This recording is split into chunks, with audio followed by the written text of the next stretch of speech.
পবিত্র ঈদুল ফিতর ও সাপ্তাহিক ছুটির কারণে টানা ৮ দিন পর ব্রাহ্মণবাড়িয়ার আখাউড়া স্থলবন্দর দিয়ে আমদানি রপ্তানি বাণিজ্য সহ বন্দরের সব কার্যক্রম শুরু হয়েছে।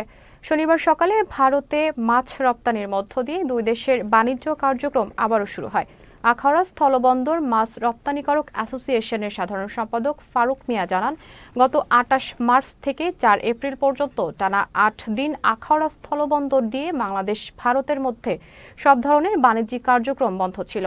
আজ থেকে মাছ রপ্তানির মাধ্যমে বন্দরের বাণিজ্যিক কার্যক্রম শুরু হয়েছে। আখাউড়া স্থলবন্দরের অতিরিক্ত সহকারী রাজস্ব কর্মকর্তা চিন্ময় শর্মা জানান, স্থলবন্দরের বাণিজ্যিক কার্যক্রম ৮ দিন বন্ধ থাকার পর আজ সকালে ২৫,২৮৮ কেজি মাছ রপ্তানির মাধ্যমে বন্দরের বাণিজ্যিক কার্যক্রম শুরু হয়।